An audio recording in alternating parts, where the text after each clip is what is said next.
Welcome to daily fact newspaper analysis and हमारा यहाँ पर टारगेट रहेगा कि हम जो है वो द हिंदू की समरी को डिस्कस करेंगे। यानी कि हम डिस्कस करेंगे कि कोई न्यूज़ जो है वो प्रीलिम्स के लिए किस तरह से लिंक करती है या क्वेश्चन जो है वो किस तरह से जो है वो प्रीलिम्स में बन सकता है। प्लस मेंस में हम देखेंगे कि क्वेश्चंस किस तरह से बन सकते हैं, प्लस कंटेंट किस तरह से जो है वो मेंस से लिंक करेगा, specially with respect to the news. अगर आप हमारे साथ नए जुड़े हो तो आप हमारे इनिशिएटिव को सब्सक्राइब कर सकते हैं और साथ में शेयर कर सकते हैं। तो चलिए डिस्कस करते हैं आज के इस वीडियो में कुछ इंपॉर्टेंट करंट अफेयर। तो सबसे पहले हम बात करेंगे होलसेल फूड इन्फ्लेशन। अब देखो, होलसेल फूड इन्फ्लेशन की अगर हम बात करें तो ये GS3 का टॉपिक है और ये मेंस के साथ लिंक करता है डायरेक्टली। अगर हम बात करें तो टाइप ऑफ इन्फ्लेशन जो है वो क्वेश्चन बन सकता है कि जितने भी आपके इन्फ्लेशन के टाइप्स है वो हम पढ़ सकते हैं और ये प्रीलिम्स का क्वेश्चन बन सकता है डायरेक्ट। इवन अगर आप प्रीवियस ईयर क्वेश्चन चेक करोगे तो वहाँ पे डिफरेंट टाइप्स के जो इन्फ्लेशन मतलब इन्फ्लेशन के जो डिफरेंट डिफरेंट टाइप्स है उसके लेकर क्वेश्चन बन रखे हैं। तो यानी कि हम क्या कर सकते हैं, हम जो है वो टाइप्स ऑफ इन्फ्लेशन को पूरा पढ़ सकते हैं, काफ़ी ज़्यादा इंपॉर्टेंट रहेगा। Then mains point of view से अगर हम बात करें तो यहाँ पर एक तो हमें इम्पैक्ट पढ़ना है कि इन्फ्लेशन का इम्पैक्ट क्या रहता है। देन हमें जब इन्फ्लेशन का इम्पैक्ट पढ़ेंगे तो हर सेक्टर के ऊपर देखना है। जैसे फॉर एग्जांपल कि अगर कोई लोन ले रहा है तो उसके ऊपर क्या इम्पैक्ट पड़ेगा, और अगर कोई लोन दे रहा है तो उसके ऊपर क्या इम्पैक्ट पड़ेगा। तो दोनों को साथ में पढ़ेंगे तो ज़्यादा बेस्ट रहेगा। तो इस तरह से हम जो है वो एक टॉपिक को यहाँ से लिंक कर सकते हैं। देन गवर्नमेंट मेजर्स हमें पढ़ने हैं कि अगर इन्फ्लेशन हो रही है तो गवर्नमेंट के क्या इनिशिएटिव रहते हैं, और इसमें आपका जो है वो मॉनेटरी पॉलिसी कमेटी और फिस्कल पॉलिसी, ये दोनों जो है वो इंपॉर्टेंट हो जाते हैं। उसके बाद वे फॉरवर्ड यानी कि हमारी तरफ से क्या सजेशन है वो भी हम बता सकते हैं। प्लस साथ में हम लिंक कर सकते हैं इसको मेंस पॉइंट ऑफ व्यू से एक अदर टॉपिक के साथ, दैट इज़ इकोनॉमिक ग्रोथ और इन्फ्लेशन। कि अगर इकोनॉमिक ग्रोथ और इन्फ्लेशन दोनों किस तरह से आपस में लिंक करते हैं, क्योंकि कहीं ना कहीं ये देखा जाता है कि जब भी इन्फ्लेशन होती है तो इकोनॉमिक ग्रोथ जो है वो इंक्रीज़ होती है, फिगर्स में आप जो है वो इंक्रीज़ देखा जाता है। तो ऐसा क्यों होता है ये भी हम पढ़ सकते हैं। प्लस यहाँ पे आंसर राइटिंग के रिगार्डिंग मैं आपको एक टिप भी देना चाहूँगा कि जिस तरह से लाइक हम आंसर राइटिंग में जो है वो इन्फ्लेशन को लिंक कर सकते हैं।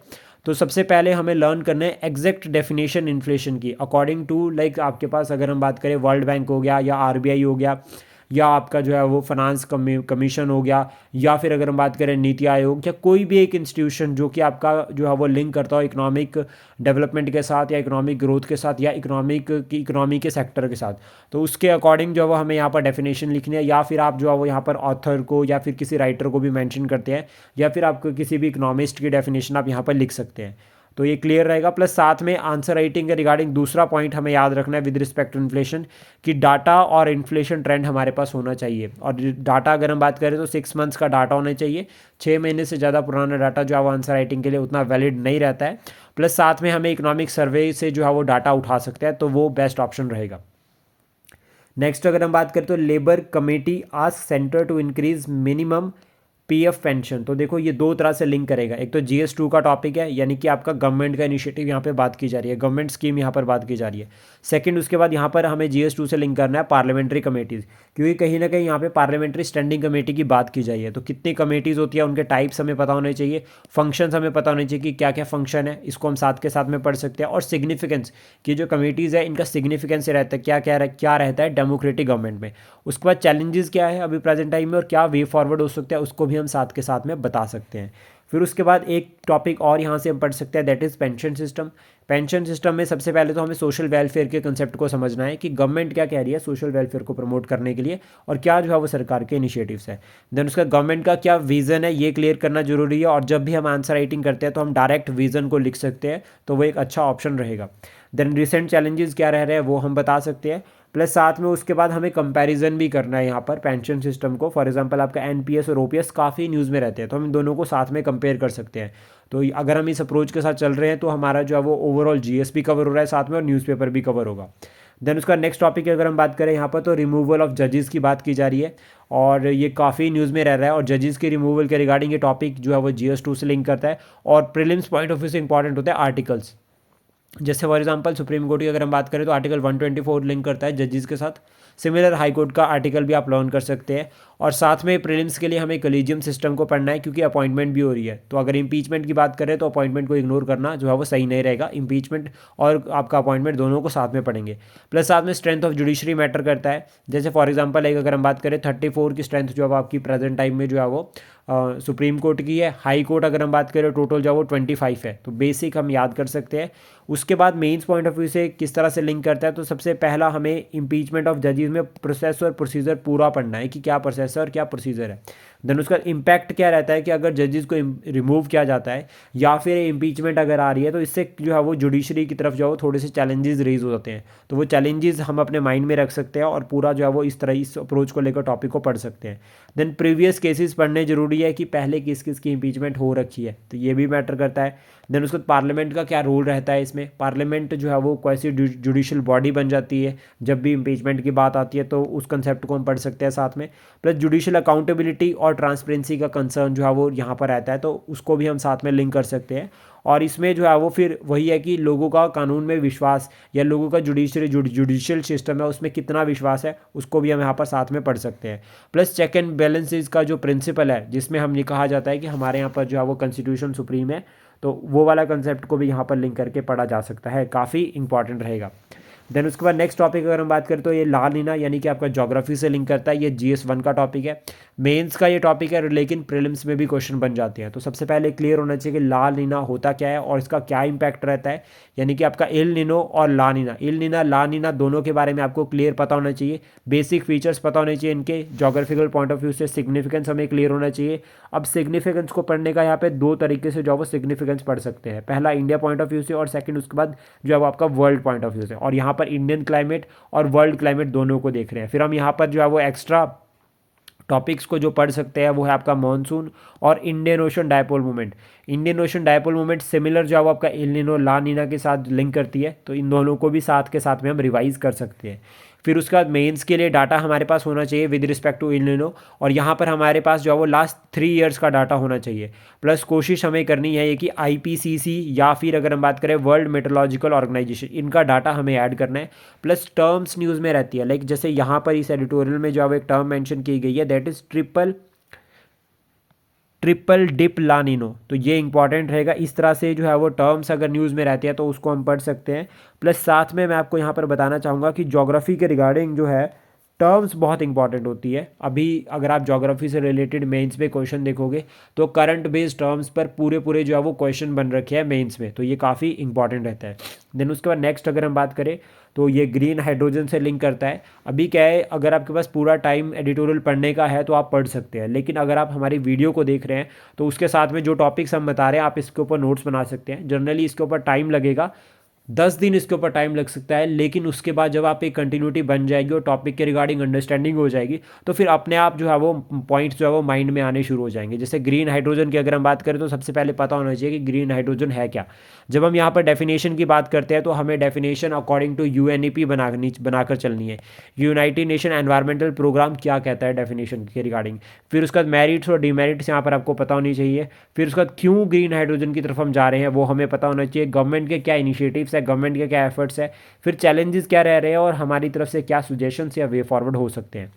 प्लस उसके बाद में यहाँ पर एक एक्स्ट्रा टॉपिक रहता है that is various summits and declaration related to the environmental conservation.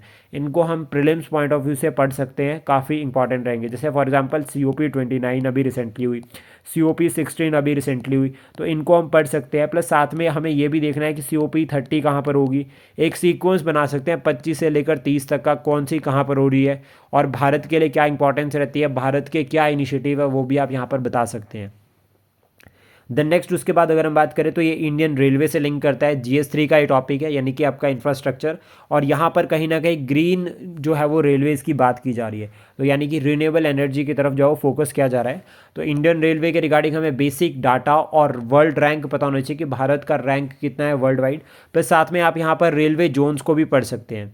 Prelims point of view से रेलवे जोन्स को लेकर जो है वो ऑलरेडी क्वेश्चन बन रखे हैं, तो ये काफ़ी इंपॉर्टेंट रहता है। फिर उसके बाद हमें बेसिक बैकग्राउंड भी पढ़ना है, जैसे कि ब्रिटिशर्स ने जो है वो रेलवेज़ को भारत में इंट्रोड्यूस किया था और क्या इम्पैक्ट या क्या इंटरेस्ट था ब्रिटिशर्स का, उसको भी हम साथ के साथ में पढ़ सकते हैं। फिर उसके बाद रेलवेज़ का रोल क्या रहता है। अब यहाँ पर दो तरह से हम डिवाइड कर सकते हैं रोल को, एक तो सोसाइटी के पॉइंट ऑफ व्यू से और दूसरा इकोनॉमी के पॉइंट ऑफ व्यू से। और यहाँ पर हमें रोल की जब हम बात करते हैं तो अगर हम इसको अपना फ्रीडम स्ट्रगल से लिंक कर रहे हैं तो हम फ्रीडम स्ट्रगल में भी देख सकते हैं कि रेलवेज़ का फ्रीडम स्ट्रगल में क्या रोल रहा। चैलेंजेस हमें पढ़ने हैं कि चैलेंजेस क्या रहे हैं, तो चैलेंजेस सोशल फ्रंट पर, इकोनॉमिक और पॉलिटिकल, तीनों फ्रंट पर हमें पढ़ने हैं। और सोशल पे अगर हम पढ़ते हैं तो दैट इज़ आपका एनवायरमेंटल, के एनवायरमेंट पे क्या इम्पैक्ट पड़ता है। जैसे ग्रीन अगर हम बात करें यहाँ पर ग्रीन रेलवेज़ की, तो कहीं ना कहीं ये देखा जा रहा है कि काफ़ी सीरियस जो है वो इमिशंस जो है वो रिलीज़ हो रहे हैं रेलवे सेक्टर से भी। देन उसका गवर्नमेंट इनिशिएटिव्स और वे फॉरवर्ड, इन दोनों को हम साथ में पढ़ सकते हैं। प्लस साथ में इन्वेस्टमेंट की बात कर सकते हैं कि सरकार की क्या क्या जो है वो इसमें इन्वेस्टमेंट है, ये काफ़ी इंपॉर्टेंट रहेगा। फिर उसके बाद अगर हम बात करें यहाँ पर जो नेक्स्ट टॉपिक है दैट इज़ आपका नेशनल ह्यूमन राइट कमीशन। ये नेशनल ह्यूमन राइट कमीशन से जो है वो लिंक करता है।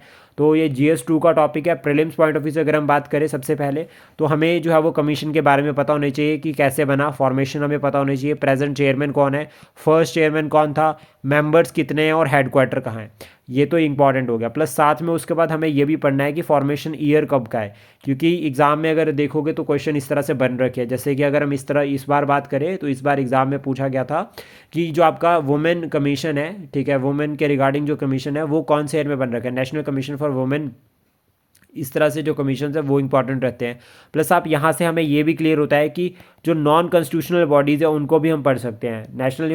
नेशनल ह्यूमन राइट कमीशन जो है वो नॉन कॉन्स्टिट्यूशनल बॉडी है, कौन से ईयर में बनी है, ये इंपॉर्टेंट रहता है पहला पॉइंट। और सेकंड उसके बाद यहाँ पर जो लिंक करके हम बता सकते हैं वो ये कि नेशनल ह्यूमन राइट कमीशन जो है वो क्वासी जुडिशियल बॉडी है।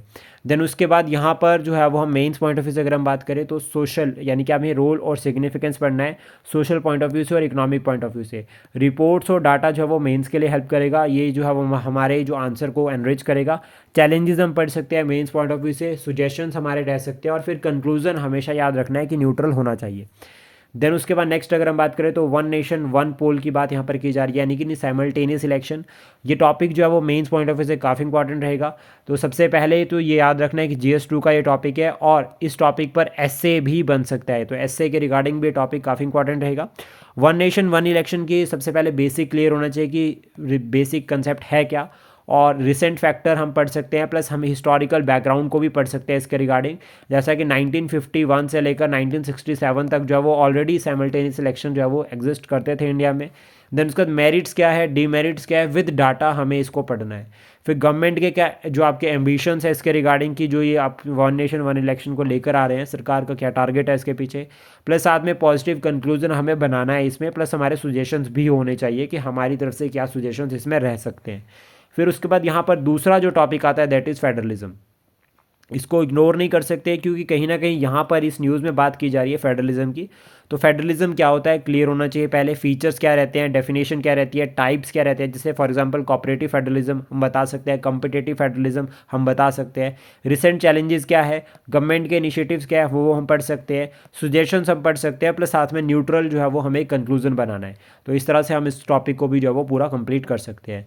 देन उसके बाद नेक्स्ट टॉपिक की अगर हम बात करें यहाँ पे, तो कहीं ना कहीं ये कैपिटल, यानी कि आपका जो नेशनल कैपिटल रीजन है, नेशनल कैपिटल रीजन, वहाँ पर जो पोल्यूशन देखा जा रहा है उसके रिगार्डिंग यहाँ पर कहा गया है कि स्ट्रिंजेंट जो है वो पोल्यूशन रिगार्डिंग मेजर्स चाहिए। तो ये टॉपिक जो है वो GS3 का है, इकोलॉजी एंड एनवायरनमेंट का। यहाँ पर दिल्ली एयर पोल्यूशन के रिगार्डिंग हमें सबसे पहले तो रिसेंट डाटा क्लियर होना चाहिए कि रिसेंट डाटा जो है वो क्या लिंक कर रहा है, जैसे कितना जो है वो पोल्यूशन लेवल है, वर्ल्ड लेवल पर जो है वो दिल्ली का क्या रैंक आता है, चैलेंजेस क्या हैं। फिर अगर दिल्ली एयर पोल्यूशन की अगर हम बात कर रहे हैं, इम्पैक्ट और इम्पैक्ट के रिगार्डिंग डाटा, जैसे अगर हम हेल्थ की बात कर रहे हैं, हेल्थ के रिगार्डिंग हम बात कर रहे हैं कैंसर से रिलेटेड, तो कैंसर से रिलेटेड जब हम बात कर रहे हैं तो फिर हमें यहाँ पर डाटा क्लियर होना चाहिए। दूसरा गवर्नमेंट इनिशिएटिव और चैलेंजेस हमें क्लियर होने चाहिए, plus air quality related data भी जो है वो हमारे पास होना चाहिए। और दिल्ली एयर पोल्यूशन में जोन से भी फैक्टर्स जो है वो कंट्रीब्यूट कर रहे हैं वो भी इंपॉर्टेंट रहते हैं, उनको भी हम पढ़ सकते हैं। वे फॉरवर्ड में हमारे पास अगर हमारे पास अपने सुजेशंस होने चाहिए, क्या सुजेशंस रह सकते हैं, प्लस कंक्लूजन जो है वो हमारा एक पॉजिटिव होप पर हमें छोड़ना है, क्योंकि हमें यहाँ पर जो है वो एक फ्यूचर विजन को बताना है। और प्लस साथ में कंक्लूजन में जो है वो हम फॉरेन कंट्रीज़ जहाँ पर जो है वो बेस्ट मेजर्स लिए गए हैं, जैसे बीजिंग के रिगार्डिंग आर्टिकल ऑलरेडी आ रखा था एक बार अभी पीछे जैसे न्यूज़पेपर में, तो उसको भी हम यहाँ पर जो है वो इंक्लूड कर सकते हैं। प्लस प्रीलिम्स के लिए अगर हम बात करें यहाँ पर, तो central pollution control board, plus साथ में एमिशंस या टारगेट्स रिलेटेड जो रिलेटेड टू द पोल्यूशन की सरकार के क्या क्या टारगेट एमिशन है, जिससे नेट जीरो का टारगेट हमारा 2070 का है, तो उसको हम यहाँ पर लिंक कर सकते हैं। प्लस कॉन्फ्रेंसेज एनवायरमेंट के रिगार्डिंग हम जो है वो यहाँ पर पढ़ सकते हैं, ये काफ़ी इंपॉर्टेंट रहेगा।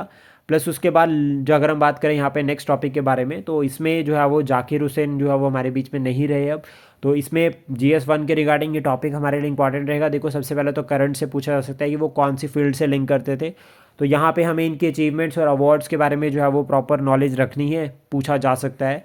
प्लस आर्ट एंड कल्चर के पॉइंट ऑफ व्यू से अगर हम देखें तो म्यूज़िक को हम पढ़ सकते हैं यहाँ पर। देन उसके बाद नेक्स्ट जो टॉपिक है वो अभी लिंक करता है रीजनल सिक्योरिटी के साथ, क्योंकि श्रीलंका के जो प्रेसिडेंट है वो भारत आए हैं, तो इंडिया और श्रीलंका के बीच में जो रिलेशन है वो मेन्स पॉइंट ऑफ व्यू से काफ़ी इंपॉर्टेंट रहेगा। और ये टॉपिक जो है वो GS2 का है, तो यहाँ पर जो है वो डाटा आपके पास सबसे पहले होना चाहिए, इकोनॉमिक पॉइंट ऑफ व्यू से, सोशल पॉइंट ऑफ व्यू से, पॉलिटिकल पॉइंट ऑफ व्यू से। पॉलिटिकल या स्ट्रेटेजिक की अगर हम बात करें तो लाइक कौन कौन से फॉरम्स में जो है वो या ऑर्गेनाइजेशन में दोनों मेंबर्स हैं। और सोशल पॉइंट ऑफ व्यू से अगर हम बात करें तो इंडियन डायस्पोरा, जिसका अगर हम एक एग्जांपल बात करें तो स्नेहलीज। इकोनॉमिक पॉइंट ऑफ व्यू से अगर हम बात करें तो इन्वेस्टमेंट कितनी, ट्रेड एंड कॉमर्स हो गया, ये सभी को हम यहाँ पर बता सकते हैं। प्लस साथ में रिसेंट चैलेंजेस या रिसेंट इश्यूज जो रह रहे हैं उनको हम पढ़ सकते हैं यहाँ पर, जैसे श्रीलंका में क्राइसिस देखे गए थे। फिर उसके बाद हमारे जो कॉमन कोऑपरेटिव एरियाज़ है उनको हम पढ़ सकते हैं, जैसा कि टेररिज्म से जो है वो कहीं ना कहीं श्रीलंका भी जो है वो परेशान है, हम इसको बता सकते हैं।